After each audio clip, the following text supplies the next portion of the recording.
कृषि उपज मंडी समिति गोविंदगढ़ में बुधवार को समर्थन मूल्य पर अपनी गेहूं की फसल को बेचने के लिए आए समर्थन मूल्य पर फसल नहीं खरीदने पर नाराज होकर बेरंग लौट गए। किसानों के द्वारा हंगामा भी किया गया। किसानों का आरोप था कि कृषि उपज मंडी में पावर क्लीनर नहीं है, जिसके कारण फसल निकालने के दौरान थ्रेसर में गेहूं का दाना कट जाने से उनके सैंपल फेल हो रहे हैं। मंडी में मौजूद किसानों ने बताया कि वह कृषि उपज मंडी समिति गोविंदगढ़ में एक फर्म पर अपनी गेहूं की उपज को लेकर गए थे, जिसका 2 दिन पूर्व उनके द्वारा टोकन कटवाया गया था। फसल की जब नीलामी शुरू हुई तो मंडी परिसर ऑफिस में बैठे समर्थन मूल्य के अधिकारियों को बुलाकर फसल को खरीदने की बात कही तो उन्होंने सैंपल फेल होने की बात कहकर फसल को खरीदने से मना कर दिया।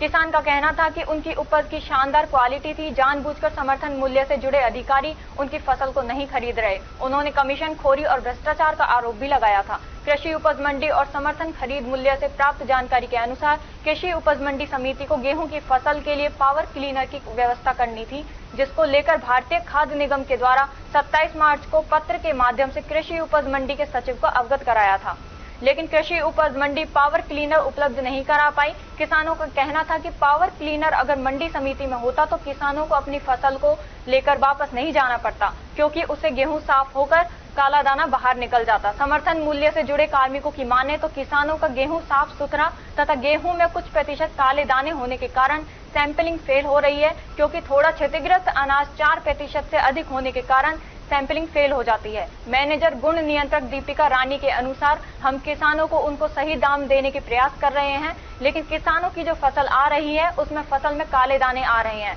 हमारी किस्म 4% तक ही लेना अलाउ है, लेकिन वह 7 से 8% आ रहे हैं। किसानों को जरूरत है इसके लिए उपखंड अधिकारी या कोई अन्य अधिकारी से लेटर लिखवाएं, जिससे कि इसमें कुछ सहायता मिल सके। दूसरा, गेहूं के दाने टूटे होने के कारण समस्या आ रही है, क्योंकि हमें 6% ही लेना अलाउड है, लेकिन यहां कृषि उपज मंडी गोविंदगढ़ में ब्रोकन गेहूं 13 से 14% आ रहे हैं, जिसकी वजह से हम किसानों से बोल रहे हैं कि वह छलना लगवा लें, जिससे वह 6% आ जाए और हम इसकी खरीद कर सकें, उसकी 2400 रुपए की MSP प्रदान कर सके। लेकिन यहाँ किसान आड़तीय छलना लगवाने को तैयार नहीं है, यहाँ पल्लेदार भी नहीं है। हम किसानों को उनके सही दाम देने की पूरी प्रयास कर रहे हैं, लेकिन किसानों की जो फसल आ रही है उसमें एक तो हमें स्लाइटली डैमेज की हमारी स्पेसिफिकेशन है 4%, उससे ज्यादा बहुत ज्यादा 6 से 7-8% स्लाइटली डैमेज आ रहा है, जिसके कारण जिसको किसानों को जरूरत है कि वो SDM या कोई भी लेटर लिखे जिससे कि रिलैक्सेशन मिल सके उसमें स्लाइटली डैमेज की उसमें।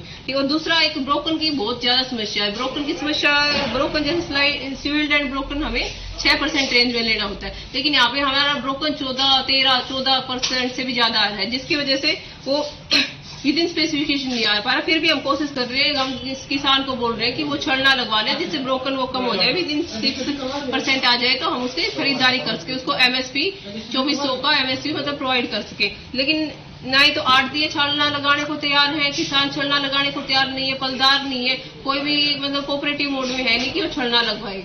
जब छलना नहीं लगेगा तो वो सिविल ब्रोकर की रेंज में नहीं आएगा, तो वो फेयर एवरेज क्वालिटी में FAQ गेहूं में खरीदारी में नहीं आ पा रहा। तो ये तो, और दूसरा अभी पावर क्लीनर भी अभी उपलब्ध है नहीं, तो पावर क्लीनर आ जाएगा तो शायद थोड़ी बहुत समस्याओं का हल हो जाएगा, तो हम खरीदारी शुरू कर पाएंगे। आज भी खैर हम कोशिश कर रहे हैं कि कोई छलना वलना लगा दे तो हमारी विद इन स्पेसिफिकेशन आ जाए तो हम गेहूं की खरीदारी शुरू कर देंगे।